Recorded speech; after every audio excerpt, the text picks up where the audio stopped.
আসসালামু আলাইকুম বন্ধুরা, কেমন আছো সবাই?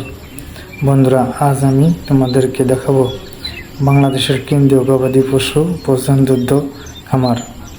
আশা করি ভিডিওটি তোমাদের ভালো লাগবে।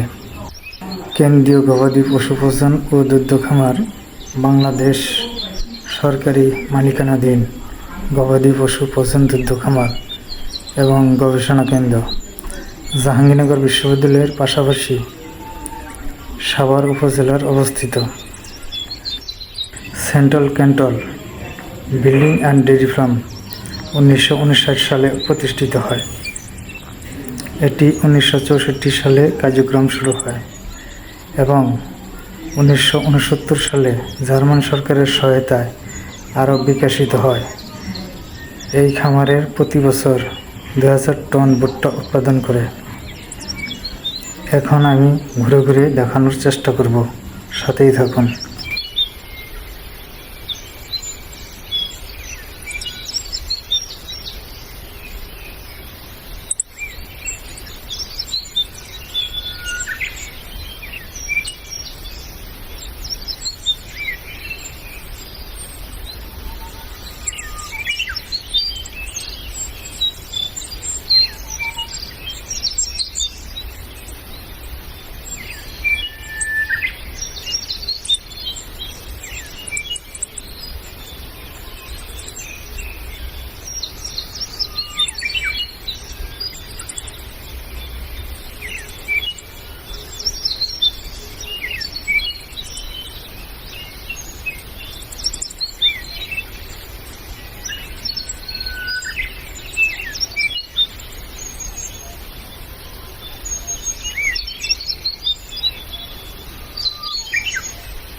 তো বন্ধুরা, এই ছিল আজকের ভিডিওটি ভালো লাগলে একটি লাইক দাও, কমেন্ট করো, আর নতুন হলে সাবস্ক্রাইব করে রাখো।